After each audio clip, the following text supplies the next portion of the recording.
లూకా సువార్త 24వ అధ్యాయము. ఆదివారమున తెల్లవారుచుండగా ఆ స్త్రీలు తాము సిద్ధపరిచిన సుగంధ ద్రవ్యములను తీసుకుని సమాధి వద్దకు వచ్చి సమాధి ముందర ఉండిన రాయి దొర్లింపబడి ఉండుట చూచి లోపలికి వెళ్ళిరి గాని ప్రభువైన యేసు దేహము వారికి కనబడలేదు. ఇందును గూర్చి వారికి ఏమీ తోచక ఉండగా ప్రకాశమానమైన వస్త్రములు ధరించిన ఇద్దరు మనుష్యులు వారి యొద్ద నిలువబడిరి. వారు భయపడి ముఖములను నేలమోపి ఉండగా వీరు, సజీవుడైన వానిని మీరెందుకు మృతులలో వెదకుచున్నారు? ఆయన ఇక్కడ లేడు, ఆయన లేచి ఉన్నాడు.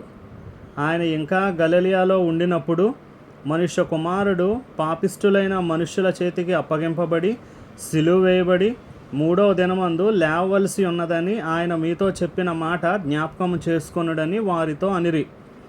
అప్పుడు వారు ఆయన మాటలు జ్ఞాపకం చేసుకొని సమాధి వద్ద నుండి తిరిగి వెళ్ళి ఈ సంగతులన్నీ 11 శిష్యులకును తక్కిన వారికి అందరికీ తెలియజేసిరి.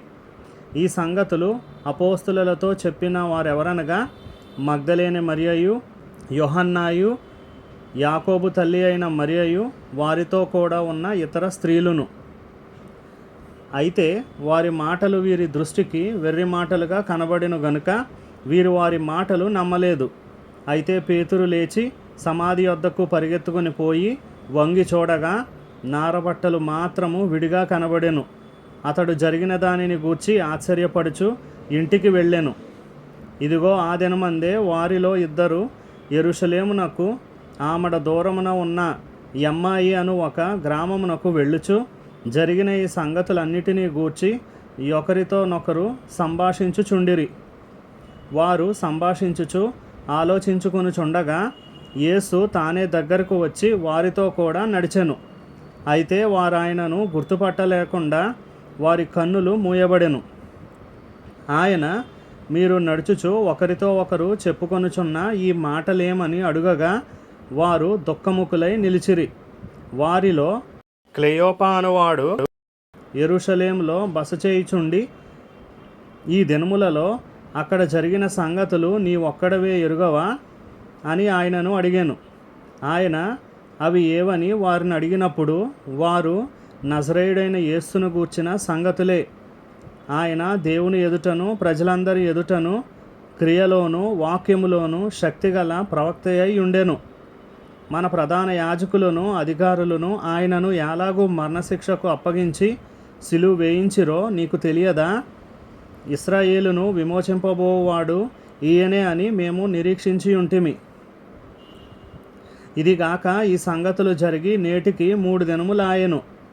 అయితే మాలో కొందరు స్త్రీలు తెల్లవారగానే సమాధి వద్దకు వెళ్ళి ఆయన దేహమును కానక వచ్చి, కొందరు దేవదూతలు తమకు కనబడి ఆయన బ్రతికి ఉన్నాడని చెప్పిరని మాతో చెప్పి మాకు విస్మయము కలుగజేసిరి. మాతో కూడా ఉన్నవారిలో కొందరు సమాధి వద్దకు వెళ్ళి ఆ స్త్రీలు చెప్పినట్టు కనుగొనిరి గాని ఆయనను చూడలేదని ఆయనతో చెప్పిరి. అందుకైన, అవివేకులారా, ప్రవక్తలు చెప్పిన మాటలన్నిటినీ నమ్మని మందమతులారా, క్రీస్తు ఎలాగు శ్రమపడి తన మహిమలో ప్రవేశించుట అగత్యము కాదా అని వారితో చెప్పి, మోషేయు సమస్త ప్రవక్తలను మొదలుకొని లేఖనములన్నిటిలో తన్ను గూర్చిన వచనముల భావము వారికి తెలిపెను. ఇంతలో తాము వెళ్ళుచున్న గ్రామం దగ్గరకు వచ్చినప్పుడు ఆయన ఇంకా కొంత దూరము వెళ్ళునట్లు అగపడగా వారు, సాయంకాలము కావచ్చినది, ప్రొద్దుగ్రుంకినది, మాతో కూడా ఉండమని చెప్పి ఆయనను బలవంతము చేసిరి గనుక ఆయన వారితో కూడా ఉండుటకు లోపలికి వెళ్ళెను. ఆయన వారితో కూడా భోజనమునకు కూర్చున్నప్పుడు ఒక రొట్టెను పట్టుకొని స్తోత్రం చేసి దాన్ని విరిచి వారికి పంచిపెట్టగా వారి కన్నులు తెరవబడి ఆయనను గుర్తుపట్టిరి. అంతటా ఆయన వారికి అదృశ్యుడాయెను. అప్పుడు వారు, ఆయన త్రోవలో మనతో మాట్లాడుచు లేఖనములను మనకు బోధపరచుచున్నప్పుడు మన హృదయము మనలో మండుచుండలేదా అని ఒకనితో ఒకడు చెప్పుకొనిరి. ఆ గడియలోనే వారు లేచి యెరూషలేమునకు తిరిగి వెళ్ళగా 11 శిష్యులను వారితో కూడా ఉన్నవారును కూడివచ్చి ప్రభు నిజముగా లేచి సీమోనునకు కనబడినని చెప్పుకొని చుండిరి. వారిది విని త్రోవలో జరిగిన సంగతులను ఆయన రొట్టె విరుచుట వలన తమకు ఎలాగూ తెలియబడినో అదియు తెలియజేసిరి. వారు ఎలాగూ మాట్లాడుచుండగా ఆయన వారి మధ్యను నిలిచి, మీకు సమాధానమవునుగాక అని వారితో అనెను. అయితే వారు దిగులుపడి భయాక్రాంతులై భూతము తమకు కనబడినని తలంచిరి. అప్పుడు ఆయన, మీరెందుకు కలవరపడుచున్నారు? మీ హృదయములలో సందేహములు పుట్టనేలా? నేనే ఆయనను అనుటకు నా చేతులను నా పాదములను చూడుడి, నన్ను పట్టి చూడుడి. నాకున్నట్టుగా మీరు చూచుచున్న ఎముకలను మాంసమును భూతమునకుండవని చెప్పి తన చేతులను పాదములను వారికి చూపెను. అయితే వారు సంతోషము చేత ఇంకనూ నమ్మక ఆశ్చర్యపడుచుండగా ఆయన, ఇక్కడ మీ వద్ద ఏమైనా ఆహారము కలదా అని వారిని అడిగాను. వారు కాల్చిన చేప ముక్కను ఆయనకిచ్చిరి. ఆయన దానిని తీసుకొని వారి ఎదుట భుజించెను. అంతటా ఆయన, మోషే ధర్మశాస్త్రములోను ప్రవక్తల గ్రంథములోను కీర్తనలలోను నన్ను గూర్చి వ్రాయబడినవన్నీ నెరవేరవలెనని నేను మీ యొద్ద ఉండినప్పుడు మీతో చెప్పిన మాటలు నెరవేరినవని వారితో చెప్పెను. అప్పుడు వారు లేఖనములు గ్రహించున్నట్లుగా ఆయన వారి మనస్సును తెరిచి, క్రీస్తు శ్రమపడి 3వ దినమున మృతుల్లో నుండి లేచుననియు, యెరూషలేము మొదలుకొని సమస్త జనములలో ఆయన పేరట మారు మనస్సును పాపక్షమాపణయు ప్రకటింపబడుననియు వ్రాయబడి ఉన్నది.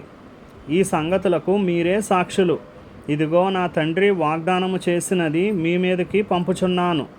మీరు పైనుండి శక్తి పొందు వరకు పట్టణంలో నిలిచియుండుడని వారితో చెప్పెను.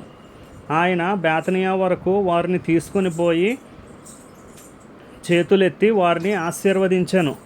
వారిని ఆశీర్వదించుచుండగా ఆయన వారిలో నుండి ప్రత్యేకింపబడి పరలోకమునకు ఆరోహణుడాయెను. వారు ఆయనకు నమస్కారం చేసి మహా ఆనందముతో యెరూషలేమునకు తిరిగి వెళ్ళి ఎడతెగక దేవాలయంలో ఉండి దేవుని స్తోత్రము చేయుచుండిరి.